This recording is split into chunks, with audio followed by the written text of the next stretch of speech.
Welcome, gentlemen. Questin here with a discussion about Total War Warhammer 3 patch 5.01. The hotfix came out, a very minor one, but they did detail certain changes that they're going to make going forward. Certain issues that they're going to fix, like Elspeth Gardens and more, constantly crashing your game, for instance, if vampires take over its elements.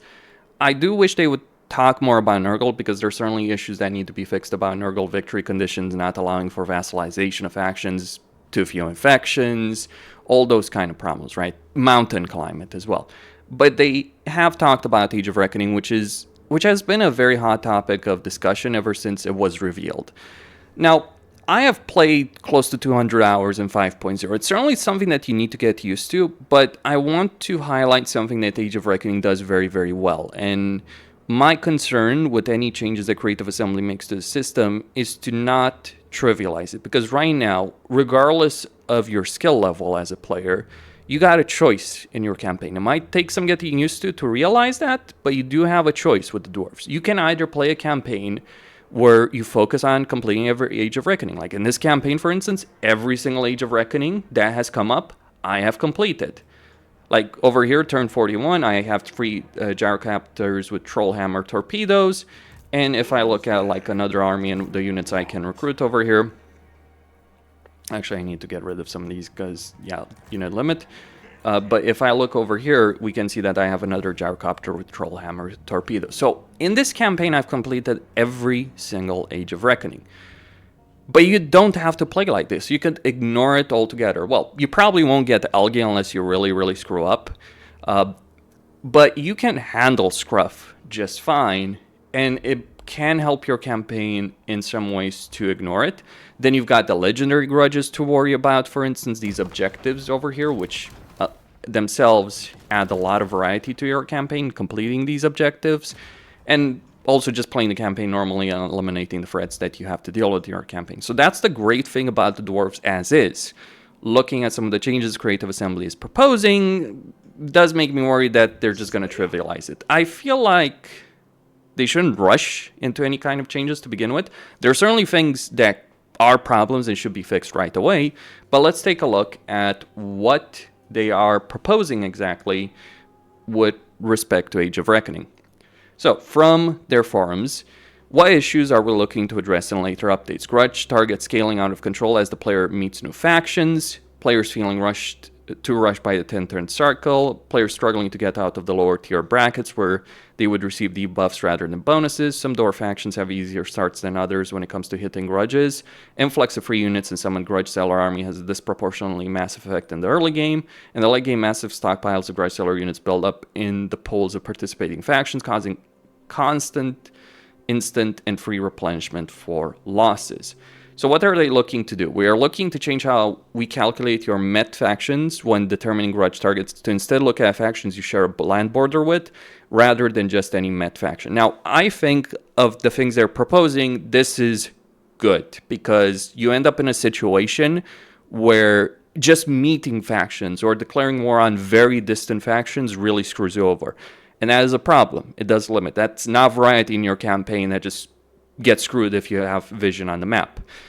We will be removing the control growth penalties from the second age and slightly lowering the debuffs from the first one. So I'm guessing they're going to add the debuffs from Scruff to the lowest one. Okay, fair enough, right? Because, yeah, certainly at least getting 50%, it can be a bit ridiculous sometimes. But that's because of the way the Age of Reckoning scales, and I'll get into that, or how you get grudges with certain factions versus others. We're looking to increase Age of Reckoning duration to 15 turns from 10. We will be adding a few more starting grudges to the world where appropriate. We'll be reducing the size of the spawn Grudge Sellar army, but allowing you to increase more via text. Grudge Sellar units will no longer be free to recruit by adding some recruitment cost reduction in mid-game text. We're reducing the maximum Grudge Sellars reserved in the pool and reducing the cap of Grudge Sellar units that can be in each army at the start of the game. So how do I feel about all of this? And keep in mind, the overall goal is that players shouldn't hit the maximum every time, but we don't want that to become a stressful experience for players who just don't want to receive debuffs. Fair enough. So we'll continue to test monitor changes over the following patches to ensure we hit that sweet spot. So my personal perspective on this Some of these things are good, like starting grudges. Let's consider this situation. Let's just talk about this. Let's say I'm playing a campaign as Malachi, and actually the problem with starting grudges, and grudges in general, is certain factions receive far more than others. Even factions that should receive a lot of grudges don't. So, like, consider Norska having 100 grudges. That's ridiculous. Like, I haven't fought this faction. Like, I haven't fought the Scalings. Or Daniel, the Godslayer, receiving only 100 grudges. Or playing a campaign as Forik, for instance, and Lamia and Khalida only having like 100 or 80 grudges each, and the only way to fill up your first Age of Reckoning as Forik is to ignore your natural expansion path, which is to go north, and instead go beat up Manfred, because that's the real only way to complete that first Age of Reckoning, regardless of what you do. So that is a problem.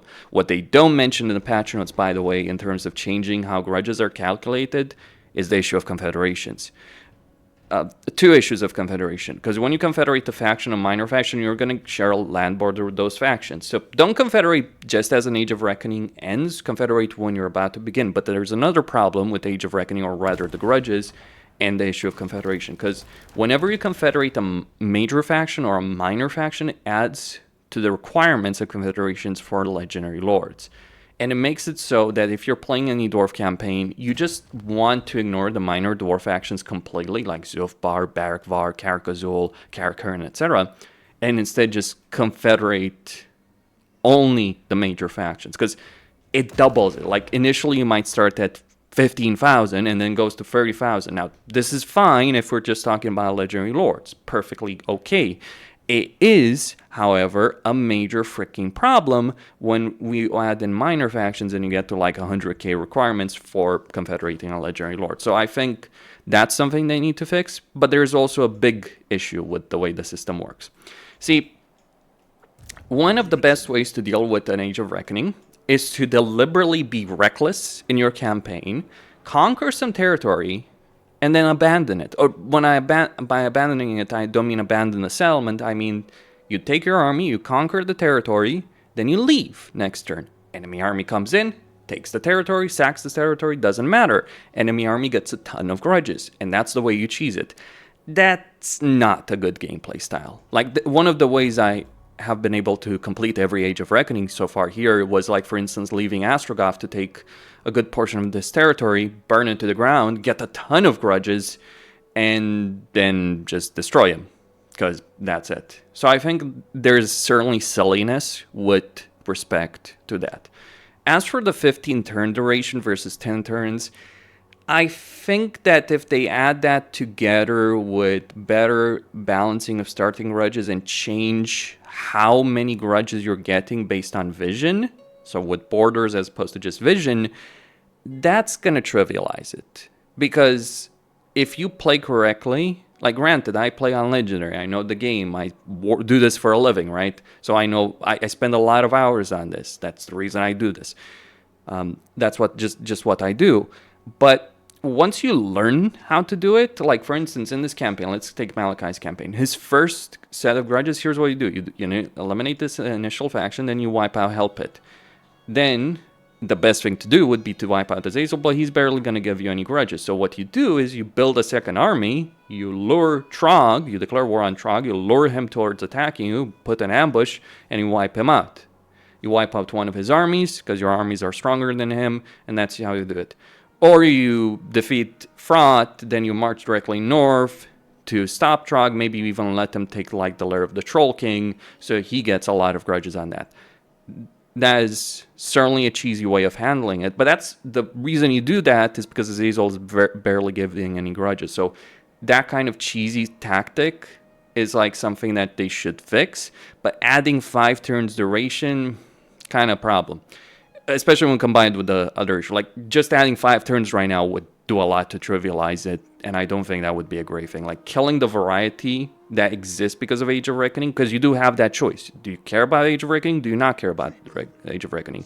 Do you only care partially, or do you care about it fully, or not at all? That is a choice. You have to choose. You can play the campaigns in many different ways. If they just make it very easy to do it, that's trivializing it. Regarding Grudge Sellar units and the Grudge Sellar army, let me say this about the Grudge Sellar army. Reducing the size of this army would not do a damn thing for its power. Because the power of this army is not a lot of these units. Let me tell you where the power of this army comes in. Because, yes, you do get better slayers, you get better longbeards, you get better hammers, but this is not an army that can replenish.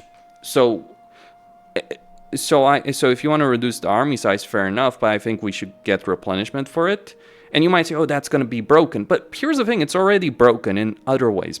The problem of this army is not that, oh, you get a bunch of units. The problem is the types of units you're getting. Not all of them are equal.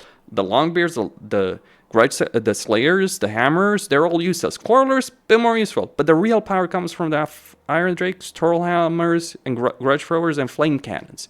What's annoying here is that the number of these units is randomized. You're always going to get at least one of each type, right? But you can get more troll hammers, you can get more iron drakes. If you do that, you have a lot more power. You can defeat legendary lords with this army. Even endgame armies with this army. Just with those iron drakes and troll hammers. And already, you are pushed into cheesing with this. Like, you never want your melee units to engage, or minimum possible. You want to send all your troll hammers to attack the enemy lord, weaken him. You then want to use your artillery. Hell, you can even go further and have a small army following this one or in front of this one, fill the dwarf warriors with soak all the damage, and this army comes in to support that. Minimal casualties on this army. Doesn't matter if that first army gets a lot of casualties. So that is cheese. Simple as that. I think if they want to reduce this army, fair enough. But you could remove like all the melee units from this army and it wouldn't matter. Because like the power is from the ranged units. So maybe a cap on how many ranged units can come. Maybe removing things like troll hammers from this army early on. And only being able to get them later on. And not through research. Because I'll explain what the problem is with research in just a second. Why that would kind of ruin it. But more so, maybe maybe you should get an army every single time unless you get scruff. But if you're getting like Trom, Grom, and Nologrom, maybe you get an army, but dependent on how well you've done in an age, you get a more powerful or weaker army. That would incentivize you to care about it, sure, and reward you for caring about it, but yeah, I feel it should be an army that replenishes. Because it doesn't replenish, it is limited. I understand pros and cons, but this army is already only really useful early on. Like, consider this situation. What am I going to do with it? Oh, I'm going to attack Daniel. Okay, fair enough. I could attack Daniel. I could use him maybe to defend against Epidemius here. Not that Epidemius is going to really do some problem, because I can just, recruit a lord, no problem. Go into adventure units, or if I had regiments in renown. But yeah, just recruit a bunch of these guys. As for the units themselves, the mercenaries, you gotta recruit, you will limit the number of units per army. Okay, that's meaningless. Let me explain why that's meaningless. So, you can certainly use these to create stacks. Big deal. If I have a limit, they restrict the limit even further, I'll just recruit 2 armies and spread these units around. And one of them is going to be significantly more powerful than others, because here's what I'm going to do. I'm not going to ignore the hammers, I'm going to ignore the longbeards, I'm going to ignore the slayers, and all I'm going to do is put iron drakes and troll hammers. Those are the only 2 units that really matter. Everything else is a bonus. Quarrelers, yeah, sure, nice. Flame cannons, really nice. Grudge throwers, sure, I'll take those. But if you put like a limit of 3 units, this is what this is what I would recruit, right? In every army, in every single army. Like that's the part. So I would not bother with longbeards. Like maybe I would throw those somewhere else in another army. But yeah, that's a bit silly. Or maybe I just have multiple armies. Sure, supply lines. Oh, but what about the recruitment cost? Okay, fair enough. That would certainly add the dilemma for a player. But it won't, like, we're not struggling for money for units in the Dwarf campaign. We're struggling because construction costs are high. Like, the main reason we don't swarm the world with armies as Dwarves is because we want to build up that economy of theirs, and that's just going to require a lot of money. Like, I don't care if it's regular unit recruitment or even higher than unit recruitment. That's not my concern in a Dwarf campaign, like, because you already can reduce unit recruitment costs by quite a damn bit, so yeah. It's not like Dwarf units are super expensive or anything like that. I mean, even if each of these units would buy like 1,000 or 2,000, it's like, yeah, a troll hammer is worth 2,000. This is a legendary lord killer. Or even the kind of unit that even in an army with miners can win you the battle on its own. That's how powerful it is. So just some considerations over there. The overall unit pool of Grudge Sellars, fair enough. You know, you want to reduce it, but allow you to increase it via text. But I would rather not have a situation where this is only powerful like 50 turns in, right? Like, I understand it's a bit too crazy early on, and you trivialize a lot of challenges. Because they're in Malachi's campaign and all the threats he's got to deal with. You think that's a trivial campaign? I'm going to tell you, it ain't, sure as hell ain't, to deal with Archeon, Azazel, Fraught, and Trog early on. That is not a trivial campaign. And then Wolfric as well. You can call that many things. That is not a trivial campaign. So yeah. I do think there are some changes, fixes, Confederation fixes, distant grudges, some factions giving too few grudges, some giving a lot, like Elves. Maybe Elves should give a bit less. Like, Chaos should give the most, right? Chaos, maybe Chaos Dwarves should give the most, right? Chaos Dwarves, Skaven, Chaos factions in general should give the most. And, you know, lower tier Vampires, for instance, and then lower than that Elves. Like, yeah, that should be a thing. Though, of course, if actions are taken against Dwarf kind, like Emmerich over here, then that should add a lot of grudges.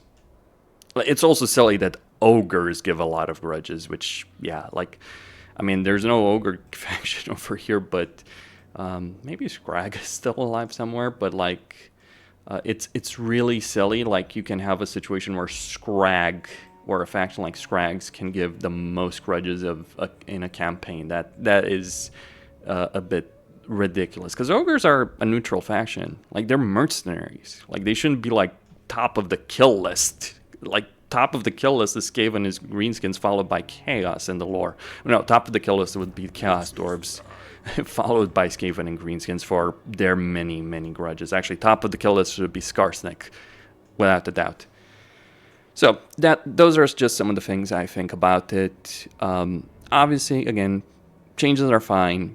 There are things that need to be fixed. I just hope they don't trivialize it. That's my perspective. And I also hope they don't make the Grudge Sellar army annoying, because they could. Like, it's already annoying you don't have replenishment. It forces to play in a very cheap way if you're going to make the most out of it.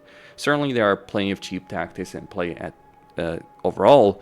But I hope whatever changes they do finally make, it's not going to cheapen the experience. It's going to enrich the experience. And just looking at those changes, I kind of feel it cheapens it. But, you know, they're probably considering players that are on normal, and I play on legendary, so maybe my opinion isn't the best opinion on that subject. Go see signing out.